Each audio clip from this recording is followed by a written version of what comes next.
Hi, it's Elise Lunan, host of Pulling the Thread. Today I'm talking to designer and play expert Cas Holman. So, Cas is a world renowned designer whose work focuses on play, playful learning, and the value of play in many aspects of life. She's the founder and chief designer of the toy company Heroes Will Rise and a former professor of industrial design at RISD. Some of her more well known designs include toys like Rigamajig and the play experiences at the High Line in New York City. If you've seen those big blue construction blocks, those are Cas's design. For a long time, Kaz's work was focused exclusively on kids. And today we talk a bit about her unique approach to designing conditions that allow free play to arise for children and why this is so important and so cool. But we mostly talk about how Kaz has been helping adults to remember how to access their play and to find age appropriate play that we genuinely enjoy.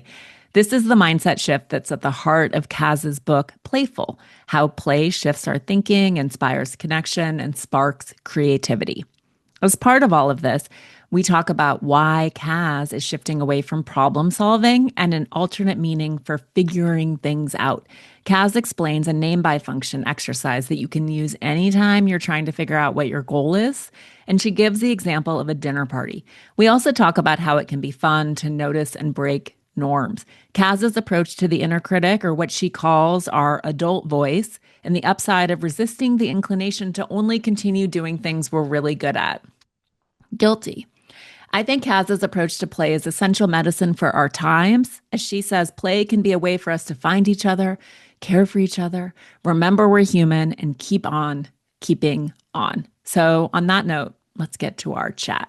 Thanks for joining me. I feel like I'm not sure exactly when this episode will come out, but I can just assume that everything will feel as dark and humorless in our world, maybe as it is right now. And there'll be some new, right? Like some new evolving disaster, which makes this conversation more imperative than ever, I think, right? Yeah. Yeah, I will say, I think that one of the things in New York, and sorry, where are you right now? I live in LA. Oh, okay. Yeah. One of the things that I think in for New Yorkers, what makes the sustaining possible is play. And so in the midst of the world falling apart, us also being snowed in such a serious way, I think is having an impact on the mental health of everybody I know we're not, we're somewhat used to kind of getting through and, being resilient with the politics and the terrifying state of things as they are. And being able to kind of go outside, be in the park, and even when there's snow, like we play in the snow. But this last couple weeks of really being, it was like below zero and like walking the kids to the subway, they're like crying, but it's worth it. They're just like so cold, but they're like, yes, we will go to the museum. So Yeah. even accessing play when it's this cold, it feels like its own kind of risk. Yeah. No, 100%. I think too, I lived in New York for a really long time, but the durability, I feel like, of places like New York, less so LA, because we're insulated in our cars, but just that forced confrontation with other people is really good for us. Absolutely. Yeah. Absolutely. I this morning, and actually right before this conversation, kind of as a reset, I took the dog out. Um, Kind of for him, but more for me because I hadn't actually interacted with any strangers yet today. and and that's a huge way that I play. Like I have to interact with strangers, even if it doesn't go well, even if it's somebody who's like, stop talking to me, like get your dog out of my way. And we Yeah. have these very narrow paths right now. So there's always kind of a negotiation. You can't just walk past someone because the Yeah. sidewalk is 18 inches wide right now. So I went out to take him out and also to kind of like remind myself that I love people Yeah. by I having some kind of interaction with them, even if it's like to make fun of my dog and myself as we like try to slide out of the way of anybody else walking past. I we will talk about breaking norms. There were moments in the book when I was like, "Oh my God, I cannot imagine." So, we'll get to, I'm going to put that in the parking lot and we'll come back Okay. to it. But um, just this core idea of play and sort of the foundational idea of creativity too. I did this book with this psychiatrist named Phil Stutz. I don't know if you saw the documentary that he did, and he wrote or co-authored this book originally called The Tools. And anyway, we did this book called True and False Magic, and he works with lots of creatives here, screenwriters and whatnot. And his point is that the antidote to evil is not good, it's creativity. Mm, And it's continuing to make things in spite of forces that would suggest that you stop. And I love absolutely. that and hold that so dear. And creativity, I think, for each one of us is so wildly different. But if that spark goes out, then we're really lost, right? Right. And I think you Yeah. could substitute, a lot of it is semantics and a lot of it is how each of us experiences or frames it in our own reflection or understanding or like metacognition of what's happening, right? What we're doing or what we're learning at any point. But I think you could sub out creativity with play. I mean, for me, Mm-hmm. I'm one of the primary ways that I play is through my work, which is the creative process of designing things or testing things or observing play in order to design something or revise the way that a playground or an interaction or a curriculum, even it's not always an object. But that to me is like where I think is one of the primary ways that I connect with my play. Yeah. So Well, yeah, I think creativity and play are interchangeable for many. yeah, yeah, yeah. Agree. And I think that even thinking about on a meta level, thinking about the playgrounds that you construct or that I don't know how to pronounce it, Anya play in China, it's just sort Hmm. of based on your system, or the yards that are constructed from found objects and things that are dangerous feels like in a meta way, curriculum for our entire culture as we think about this period of dismantling and disorder that we're in. And as it feels hard, I don't think that we're close to sort of understanding what things might look like on the other side of this. I think mostly Mm. people are like, is there going to be another side of this? I think Right. there's going to be another side of this. And thinking about what you distill in the book is what we need in some ways for saying, okay, like our organized play structure has been demolished. We didn't really like it. Mm. Um, and here are all of these parts. How are we going to reconstitute this? And how can we reimagine and revise what this looks like in the future in a way that maybe hopefully better meets our needs? So I'm excited for design thinkers to re-architect our world. Yeah, Maybe. it's interesting. Well, I'm thinking about a few things. I think like I don't for me, I think like the recent turmoil is a continuation of a system being the system that we're feeling like, the system is breaking down. That hasn't served many people for a very long time. Agree. So I think like, queer people, people of color, people who were not born into wealth, people who Who were people not who born aren't in in the the Epstein US. files. We can just Right. leave it at People that. right. So I think like so that's one thing I think it's not like there was a system that worked and now it doesn't work. Like it hasn't Right. worked. It didn't work. From the minute we like landed on the shores of this continent, it's been not working for many people. Uh, and and obviously before that we fled something that didn't work. So I don't know, there's maybe something inherent in the nature of humans trying to make civilization, right? What is civilization? But the other thing that comes to mind is kind of like I haven't actually been thinking about the other side of this. I think in part because the what is this isn't something that just started happening when Trump was elected. For Mm-hmm. in my reality, in my community of queer people, friends who are not white. So it doesn't we're like it feels like we're this period of like what does it take to sustain is what we're thinking about. I don't think we're looking for like that there's going to be a fix. I think that something that I realized in my own kind of mental health and my own approach to how I live and what I'm designing isn't. I'm trying to shift away from problem solving, which is Oh, interesting because interesting. designers love being, oh, I'm a problem solver. And also, as a human, I'm a problem solver. Like as a child, I would create problems in order to solve them, right? And this even I talk a lot in my work about kind of letting kids figure it out, but figure it out doesn't necessarily mean like to an end. Like figure it out and then you're done with it, right? I think that like because of uncertainty, because we evolve and we keep everything as soon as you understand it, it changes, right? You like I was like I said, I was just with my mom.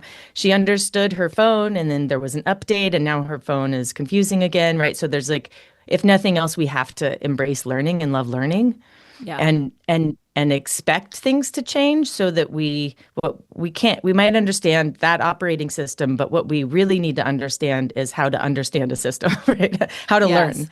Yeah. So I think this idea of imagining what's on the other side and like, oh yay, let's imagine what's on the other side.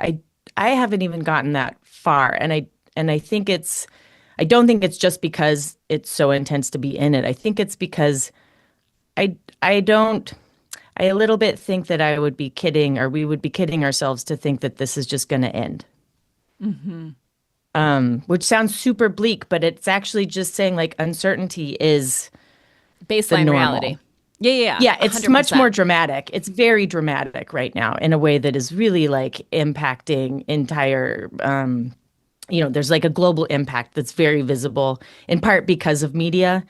Um, and also I'm more interested in thinking about and focusing on how we sustain while we're in it. Hmm. Than being like, let's hurry up and get through this hard thing so that we can imagine what's on the other side. I don't think there's going to be any time that we'll feel like and now we're on the other side, right? Yeah. Like eventually No. Trump will die, so that'll be a start. And Yeah. also there's all of this like even when that happens, we're not gonna have escaped the fact that that global warming is real and we've already done immense amount of damage to our home being the country, being democracy, being the planet. So I think within that, I'm interested in, okay, how do we take care of how do we take care of ourselves and each other? And that's in part through play. And then extend that, okay, now then we're capable of taking care of and being mindful of our home Yeah. at the various stages of what that means. Yeah. No, there's no doubt that we're facing any number of existential crises and existential crises that we don't even know about at this point, right? Yeah. And I agree. It's not an end. There's no end point. It's this continually unfolding process where we stay in motion and we stay creative and we stay agile. I think what I see is happening is, well, I think there's an instinct, right, to hold on to what was and status quos and more fear of the unknown. And you could say all creativity in some ways lives in the unconscious, and it's scary to bring it over the threshold. But I do think that there is what is exciting is this, what feels like a new collective awakening where many of us, I put myself in this camp, were somewhat Yeah. complacent, right? Until Right. I was like, oh, Hillary's going to figure this out. And then, no, that's not happening. And she wasn't going to figure it out, right? This is like Right. an evolving, ongoing, iterative engagement that I think part of what we're seeing crumble is this idea of like, oh, those people will sort it out, Right. and It that's would have not felt a sustainable lot either. different. Yeah, I think that if like it had been Hillary or Bernie or Kamala Harris, like it would have felt a lot different to be in it. I think we would have been in it figuring out different things together, right? Yeah. I think now we're like it's like just feels terrible and everybody's at odds and we think that we're the enemy when in fact like it's all a distraction Yeah, it's all from distraction, making us but hate each so other. Yes, that right. you're the So problem, Kaz. You're the yeah. one that's keeping me from, having food on my own table, et cetera. The way that Yeah. we've been pitted against each other. But I think you're right that what's come of it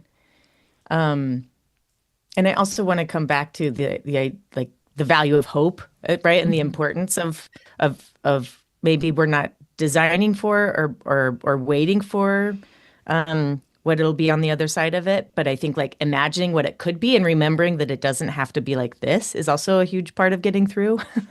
Yeah. And being okay while we're in it. I think that the as a in my early 20s, when when I kind of first started realizing like, oh wow, there always seems to be something that we keep thinking as soon as that's over, it'll be utopia, whatever. Um, Just around the um, corner. yeah. And then kind of thinking like, oh wait, hold on, there's a new thing that ended and now there's this. Like, oh, we got gay marriage, but then this other thing, and like, oh wait, was that maybe that wasn't the thing we needed, was also, realizing that we can shoot for ideal. And if we're not imagining like what we really want or trying to get towards something, we're not going to maybe get anywhere, right? So we have to kind of shoot for ideal, but also realize that when we wind up somewhere that's less than what was ideal but closer, right? I think maybe somewhere in there is like acknowledging that it's different or better without getting hung up on like, but we designed this one thing and we need to get to that, and Yeah. along the way we're getting somewhere, and the propelling ourselves toward this idea and imagining and having conversations about what it might be, other than Yes. what it is, also makes us like look at what we actually want or need in any moment, and continue reevaluating like, okay, how are we? And we're at least in dialogue, Right. in a way that Yeah. that also feels productive. And of course, there's all kinds of science of hope, right? And the Yeah. importance of Well, and I of think part of it is one thing that feels, and I loved in the book how you write about sort of observing the people interacting with what you've made and then learning and evolving whatever it is. But so often, I think we live in this disrupted feedback loop where I was just talking about this recently with someone where we don't ever know the impact, right, mm, of what we've done. We don't hear about the good things. We don't hear about what's been reversed or what's been saved, yeah, which I think is also devastating to hope, when you're like, oh, yeah, actually, that really worked, or that seedling is a tree. hmm, And so I hope that we can find ways as we move forward to close those loops because it feels difficult to sustain feeling like everything that crosses the news transom is written in stone when in reality it's like there are there are people who are yeah, fighting back productively and effectively against some of this stuff that is as exactly what you're saying, this iterative movement in the right direction. And yeah, we have to keep sustaining hope and I think mostly it's like through staying creative, staying engaged, yeah, staying yeah. playful. Yeah.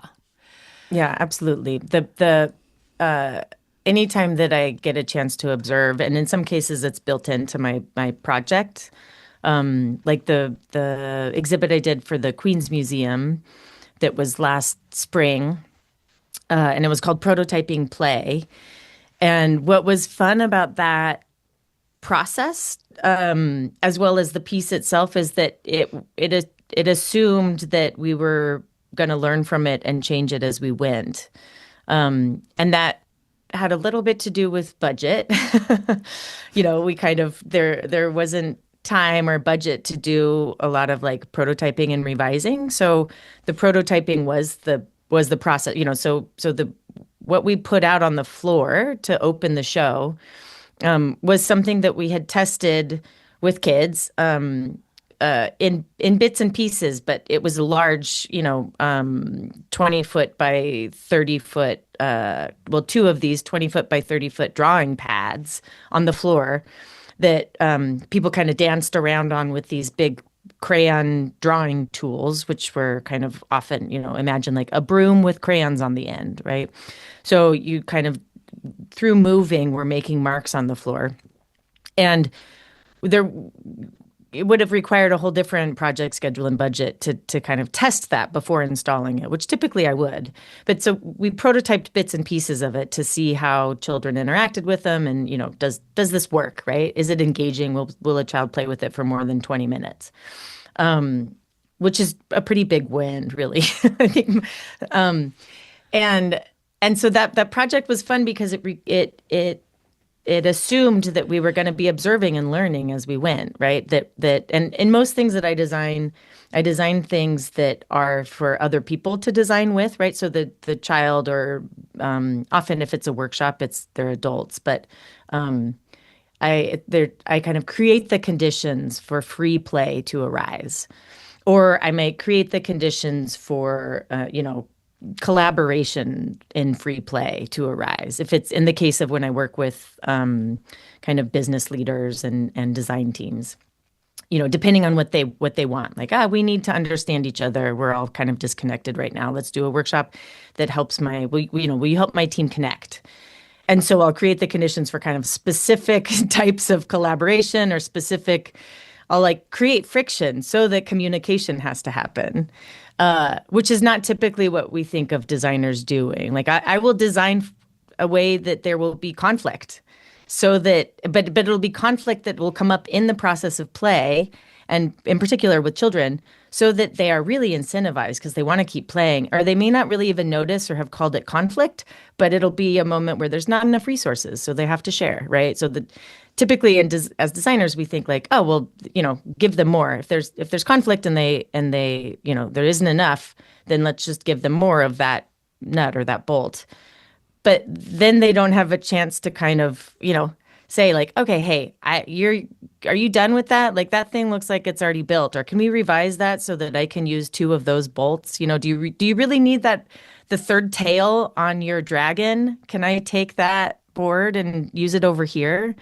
And that's actually the really good stuff, right? When we just design for everything to be ideal and unlimited resources, and there's no conflict, and they can, work together if they feel like it, but they don't really have to because there's enough for everybody to have their own build. Then they don't have a chance to get into the stuff that's hard to do when they're not playing. But when they're playing, it happens quite organically, and that's kind of the good stuff. I love it. And then the idea of scaling that to adults is amazing. But that's life, right? I mean, that's really what we're talking about, is how do there aren't enough resources, and how are we going to take care of as many people as possible with what's present? It's on a grand scale, exactly what you're talking about. And, I know you're not a child psychologist, but I can only imagine how the abundance and the wealth that's offered to most kids these days, right? That instinct, I'll just get more. As a kid, I had like two Lego things. I had a bin of Legos, and I had two things that I could build from, and I had a book of ideas. And my kids, I mean, it's disgusting. And partly I blame my husband, who's a Lego husband, but also I'm like, rebuild and like make things that don't have directions, you guys. Like, what are you doing? Yeah. No constraints, right? When we were working on the Imagination Playground, the big blue blocks, early on, was very iterative. And early on, somebody said like, oh, well, obviously they need some kind of connector so that it doesn't fall apart. And I was like, no, I think it needs to fall apart. Like immediately I was like, no, this needs to fall apart. Also, for one reason, because it's a shared resource in a public playground was the design intention, and for a child to have ownership over something because they've worked really hard and they are expecting it to last longer. They're going to be less likely to let someone else, a stranger, come in, or less likely to want to leave it behind.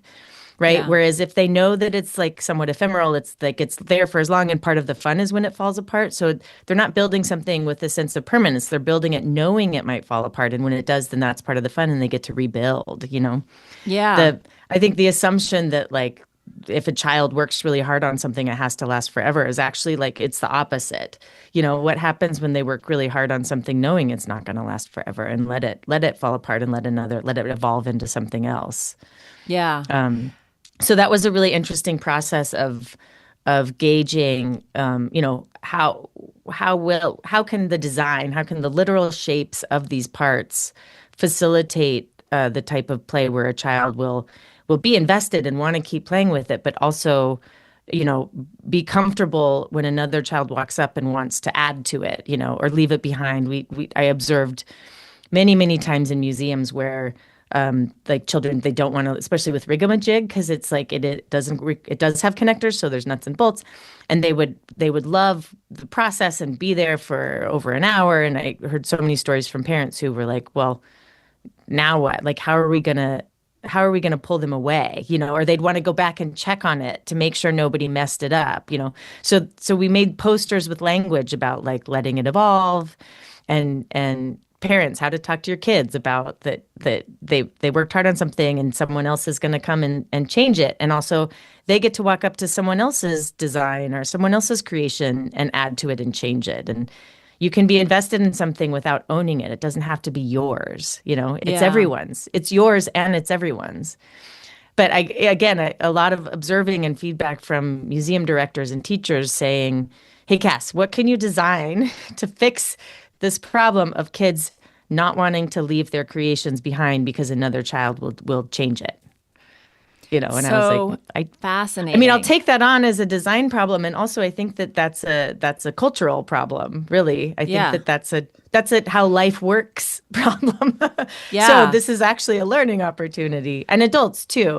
We all have the instinct to be like, you know, um, and Well, then it's we got to kind of wild, check in, and yeah, right? Like growing up, I don't know how old you are. I'm in my, how old am I? Like mid 40, 46 or 47. and And growing up, things were more precious and we just didn't have as many artifacts, right? Like we didn't yeah, have this digital record of our lives. We had maybe some physical photos that nobody really wanted to look at after. I remember my dad, they would go on vacation and then they would like invite people over and do a oh slideshow. yes, yeah, Yes, the slideshow after dinner. My dad's a great photographer. And he would set oh it to nice, music. It was a whole thing. oh amazing, Amazing. But now I'm like, what are we going to do with all this detritus, right? Like all this, we're drowning in artifacts, both that yeah, we've recorded and also that we've like theoretically, it's like that hoarding instinct is so intense yeah, in all of us, and that unwillingness to let things be impermanent and let them be a memory or let them be a moment, yeah, right? yeah, This feels like good yeah. cultural medicine. Right. Yeah, I made a prediction I have a New Year's Eve ritual of predicting, this is gonna be stay in, this will go out, everything from like light up shoes to food trends. But I predicted that and this came out of a conversation because we have a small apartment, and I have my studio upstate, but it's like I said, like it's a little bit tricky to get to. So I'm very aware of how much stuff I actually need because I'm surrounded by it in a Brooklyn apartment. But my prediction was that in 2026 there will be therapy based on what your relationship to stuff is, because I think we all have very psychological, like, why is it my friends who are minimalists, I'm like, tell me everything, how do you exist, but what if you need that glue in 10 years, so it's this kind of I think that there's something there, like our relationship to what we can let go of and what we think we're going to need, and it's about money, it's about resources, it's about probably where you were in your sibling, if you had siblings. And so I think that especially as a maker, it's hard to let Yeah. go of things because everything has potential. Everything And has I think that's, potential. You don't want to yeah, one of waste. the beautiful things about adventure playgrounds and junk playgrounds is that kids learn to appropriate things for what they need, right? So objects have affordances in a way that you don't necessarily need, a stepping stool. You can just use a milk crate, or you can roll a stump over and step on that, right? So they learn to kind of see things not as what they're kind of original design intent or functional intent is, and see them more as like, oh, what does that lend itself to? Yeah. Which is a little bit, I think, one of my favorite exercises that I think I automatically do in my own thinking, but I integrated into the book for adults and playful thinking is the kind of name by function exercise where you kind of step back from a moment, whether you're designing something or you're just like trying to figure out what to do for dinner and say, okay, what is the goal here, right? What is actually the goal, right? So in the case of a playground, like, do we need a $300,000 playground that's attached to the ground, or can we give them like a bunch of long sticks and a stream or a water hole, like some old tires? Like, what does it take to facilitate play, right? And we see with junk playgrounds, what they need is the space, a play worker who is an adult who's kind of just looking out for general safety, but mostly they need freedom, and then they'll play. And with adults, I think kind of backing up and saying, in many parts of our lives, but I'll go with the dinner example. Do I need to make this if I'm having people over for dinner, but I had to work later, or the grocery store, there's too much snow, I can't get to is the goal that I serve this elaborate gourmet thing, in which case I'll probably be kind of stressed out and less present for my guests, or is the goal that we all have time together? All right, so I'm just going to tell them so they can lower their expectations. This is not going to be a gourmet meal, but we're all going to get to hang out. And I'll be a much better guest because I'm not running all over the place trying to find the perfect fillet of fish. Yeah. And we're going to eat what's around and hang out, because that's actually what we want to get out of this dinner party is quality time where I'm not stressed out and you're all comfortable as my guests because I'm not a stressed out host who's in the kitchen the whole time. So Totally. there's kind of like ways that we can be playful in our thinking and approach things, prioritizing that rather than some of the other kind of assumptions that I think go into how we think we're meant to be as adults. Yeah. Well, and I think that it's funny because as I opened the book, I approached it with trepidation and fear. I mean, I majored in English and art, which is hilarious. But theoretically, I love making things. My husband went to RISD. And yet, as an adult, I just never enjoyed. And I loved at the beginning when you're like, so many adults are like, I don't enjoy play Right. because the play is not necessarily age appropriate play. So that was very reassuring to me. But as I went deeper into the book too, I was like, I love this as like a meta way of thinking about your life to introduce to, as you were saying, like disrupt, question normalcy and violate norms. I know you like to do that. Some of the suggestions, like singing, was like singing in the grocery aisle? I don't remember, but Yeah. although Blake McGrath on Instagram, have you seen his videos where he just starts No. dancing? He's like an amazing dancer, Wonderful. and he dances in the frozen food aisle. They're great videos. That's great. And just who gets Also, into it with I would him and who only like doesn't. that better if he did that if he as a bad dancer. Oh yeah, no, Because he's an it's also excellent one of the dancer. things I'm trying to get people to do is like, as adults, we get very attached to being good at things. And we Correct. continue doing what we're good at, right? Based on like if you played soccer in sixth grade, but you weren't that great, you probably didn't keep playing into junior high or high school, even if you loved it, which makes no sense. Right. So I think we learn through childhood to keep doing what we're good at, right? And we're like narrowing down. Like I believe in this. I know a lot of parents who are like exposure therapy. We gotta try everything, which is wonderful. So long as we don't then edit out based on what the child is good at. Let's edit out based on what they enjoy. Yeah. You can keep playing the piano even if you're not going to be a concert pianist, right? And You you can keep can? playing I'm just kidding. soccer. Well, but I mean, that is like, it seems fairly obvious. And also, that is kind of how we make decisions. I find myself doing it for myself and returning to things now. I'm 51. So I return to things not from the expectation of being good at it, but from like, is this fun? Like how long or is this going to keep my joints flexible? And so it's kind of, we have a different goal going in and let ourselves do it, even if it's not, I think that as we age out of thinking we're going to be a professional many things, Yeah. which then takes the pressure off of drawing. I mean, I think I know a lot of adults who are terrified of art making in the broader sense.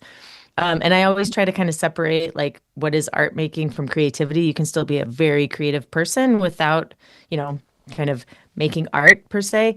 And it might be really fun to doodle, Yeah. and drawing with kids is pretty fun because again, there's no expectation. They're definitely not judging your drawing, and hopefully you're not judging theirs. So everybody can just be in it and Wins. play with what different paintbrushes do and different line strokes, and maybe make a grocery list on it afterward, or maybe you like turn it over and use it again for, your to-do Yeah. list. It's No, like, it's so true. I mean, I'm just thinking now, I went to boarding school and art was my therapy. Like I would like decoupage everything with Mod Podge, yeah. and I mean, my dorm room was wild, and it was like pre-Urban Outfitters when they started using Hmm. toys. But I don't know. I mean, it was just fun. It was therapy. I stayed up late doing it. I Mod Podged my college application and got Oh, in. amazing. I know. And then I was an art major, not, I was very clear, like, I am not an artist. No, I am not seeking gallery representation, but this Yeah. is really where I want to spend my time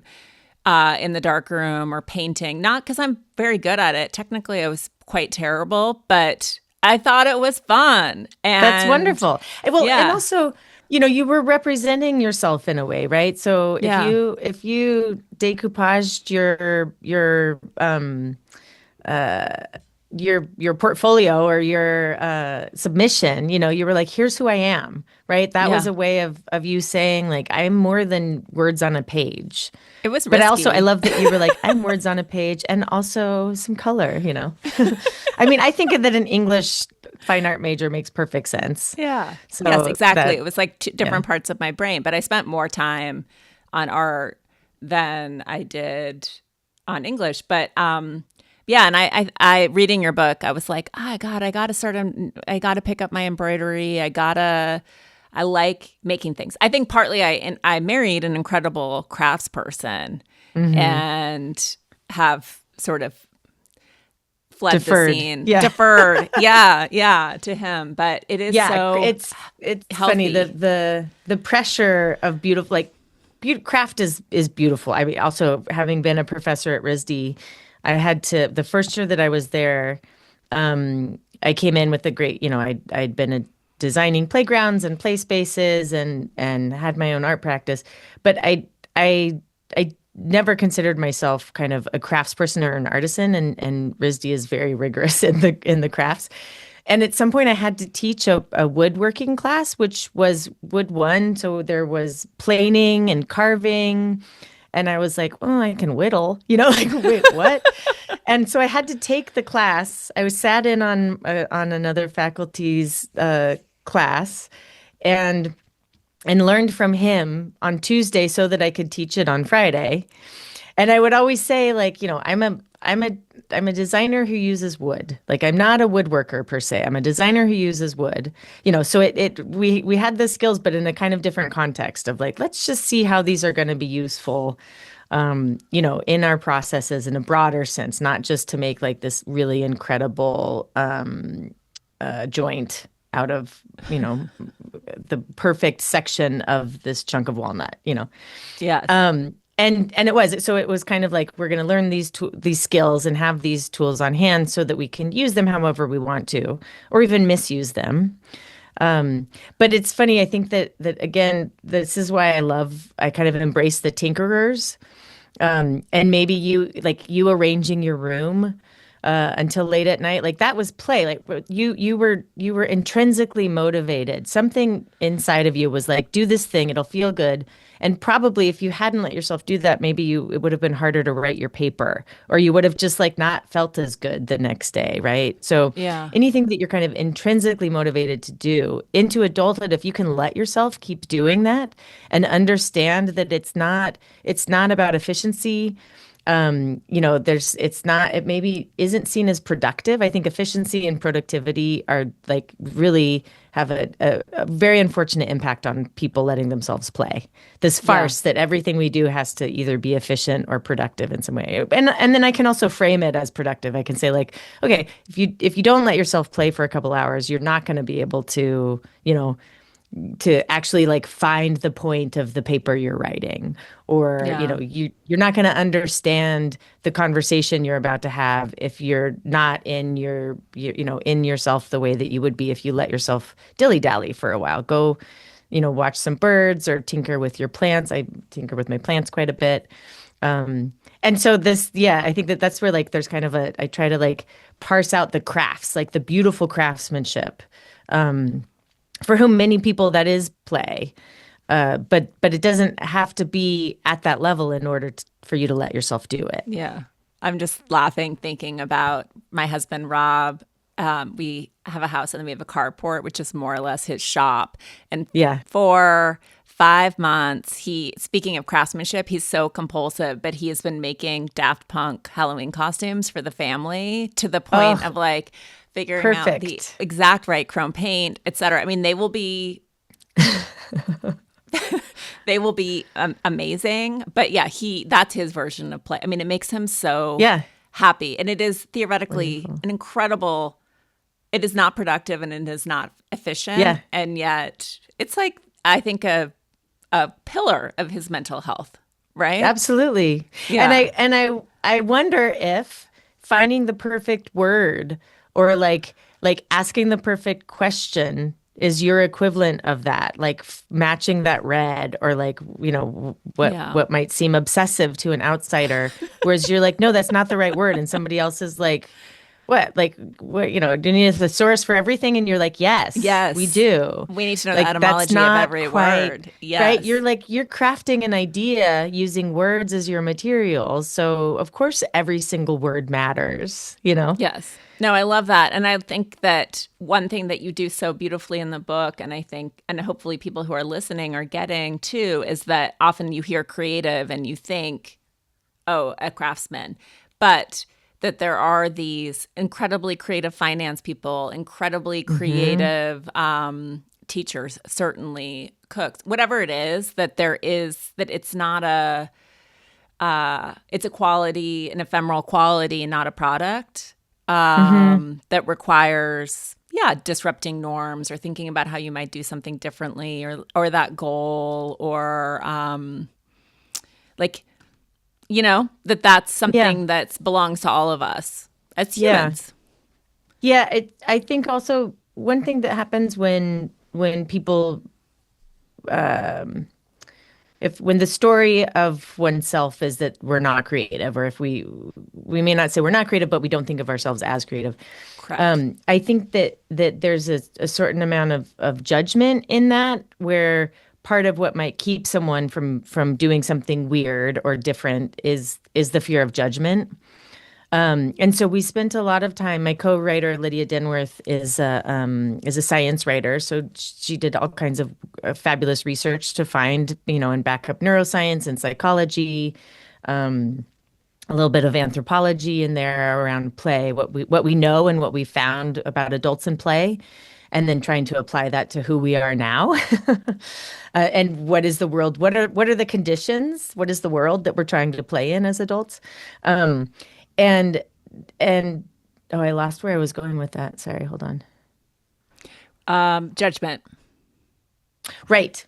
Um, and just in the 25 something years that I've been doing this and talking to adults about play, so much of what I hear from people is that they are afraid, right? So, and it's something that I think people experience with art making a lot, right? Our inner critic.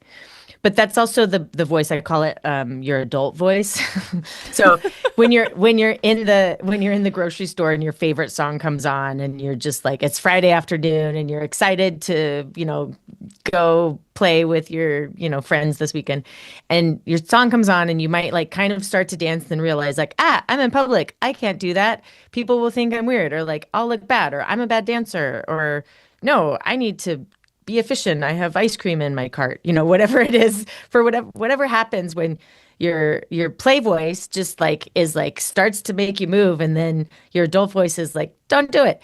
To kind of be aware that that's not always real. Like the adult voice is trying to protect you, right? I think that our adult voice is something that we learn kind of around puberty. I talk about this in the book also, that I think that well, not just me, but science also shows that, when we stop playing, is in, related to what we get in school. And also when we start to have a hyper awareness of like the social cues, and Mhm. being aware of what other people are thinking. And then also like very conscious of, wanting to be accepted, wanting to behave in a way that we work in society, right?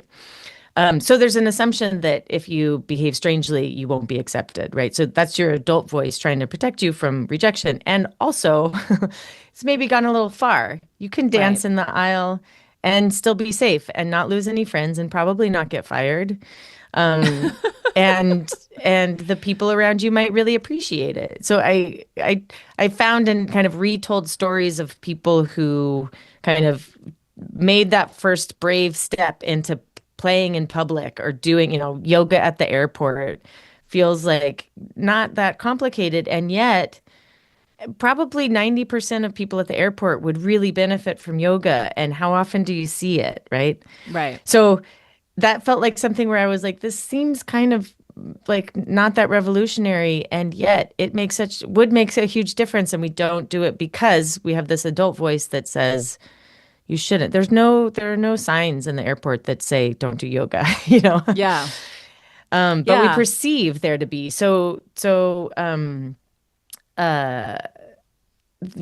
Like thinking about judgment and where is it coming from, and being aware that you have this adult voice, and kind of hearing it and then saying, oh, and I think it's safe right now, so I'm going to go ahead and listen to my play voice instead.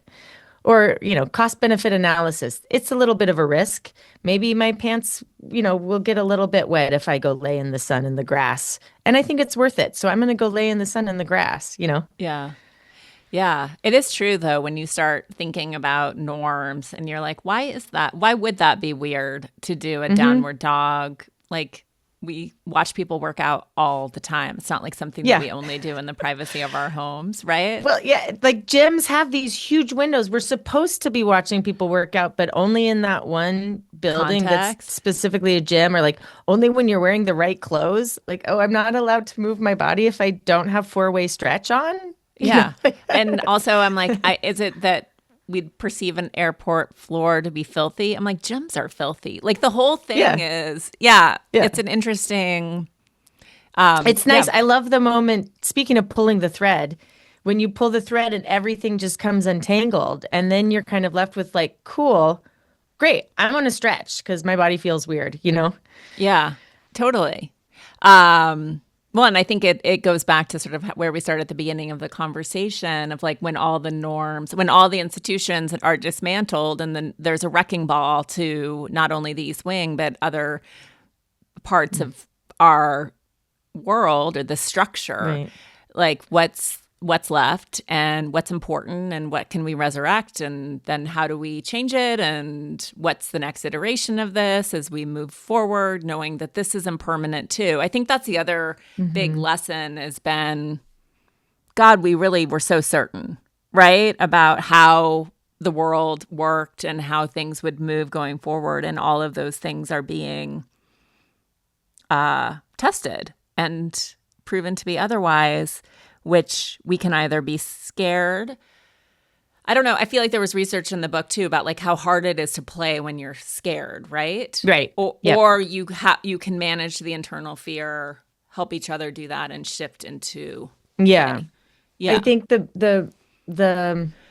thing that marginalized communities have known. And so we kind of came into this type of scenario a little more practiced, maybe, uh, Mhm. um, is that like I never expected the broader system of government to protect me. Right. It's a club that I mean, I came up and gay marriage was illegal. I was didn't, we didn't have all of the tools we now have to have like what would be, to have bear children, like all of the things we were doing them by hook or by crook, but not with any support. And so marginalized communities are a little more practiced with we have what we need because we have our own community, like whether it's your family, Hmm. community of friends, for queer people. And I was with my girlfriend for many years owned the Lexington Club, which was a lesbian bar in San Francisco, and she refused to close like 24. Sorry, not 24 hours, 7 days a week, year round, Christmas Day, New Year's Day, always open because for her, it was a community space. It, it was a business, but primarily she was like, this is a thing that we all need to have, and we're going to Hmm. provide it for people who don't have somewhere else to go in any day of the year.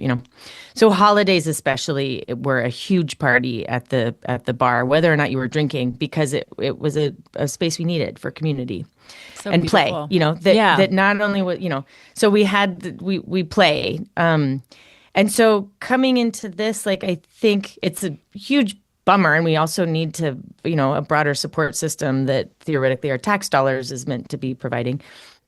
And yeah, I think that I didn't ever expect it to work for me. So the fact that it's now not working for me or anybody else is like, it's less, I think I'm less thrown by it and more like, right, Hmm. okay, find your people. How am I supporting my people?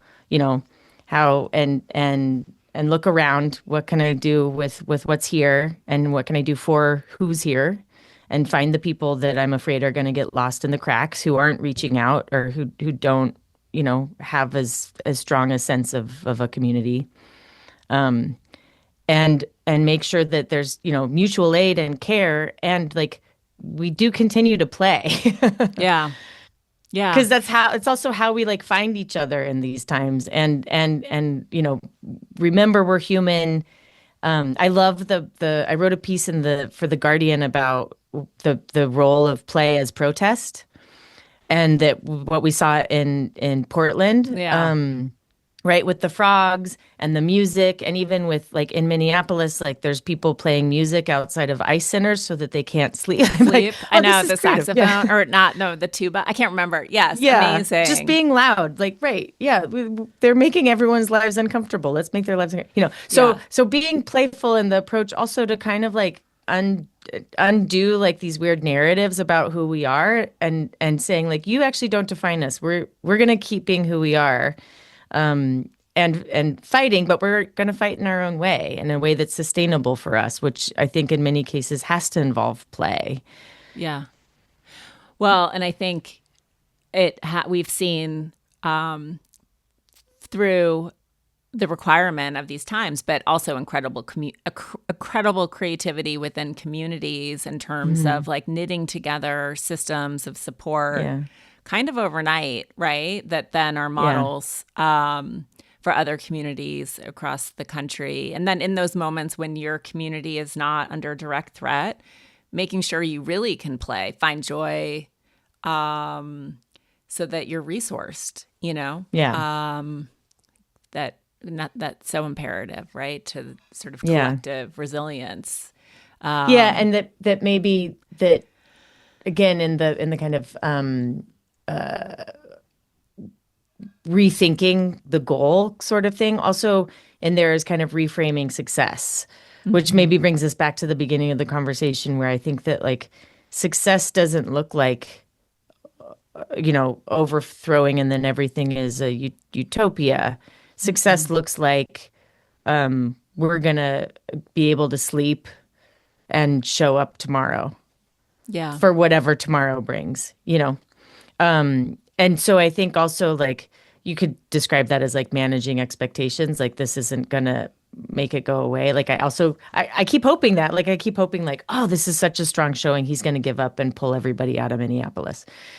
Maybe, right. We can like, and also like realizing that success is maybe not that, like that would be success, and success feel is like I am resourced to come back and Yeah. keep showing up and in a way that helps me sleep at night. Like if I didn't show up, I don't think I could sleep at night, Yeah. even though like it's exhausting and hurts your soul to show up and it's cold. Like every Yeah. protest for the last month has been so cold. Yeah. And I sleep better when I show up. Yeah. No. Yeah. God bless everyone in Minnesota. I mean, it's Yeah. Arctic, and inspiring, and I know it's not over.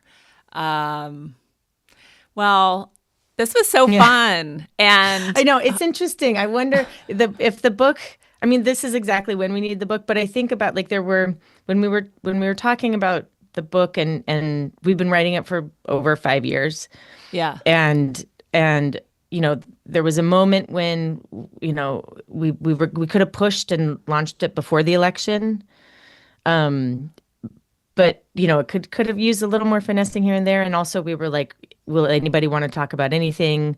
And in my mind, I was like, yeah, maybe after the election, everybody will be like, I for some reason, I thought like, first of all, I thought I had any control. The thought that I had any control at all was that's on me. But in a way, this is exactly when we need the book. Yeah. Even though for a moment there, I was going to say like, oh, I wonder what our conversation would have been like if we could just talk about play. But like, Yeah. it's we always need play, and also like this is, I think, maybe when people need more help remembering how to access their play or kind of letting themselves play, because adults do play. This is one of the things and I'm glad that you caught this in the book. Like, I I think the adults who've been coming to me for, the time that I've been doing this and saying, Cass, what about adults? When are you going to design something for adults?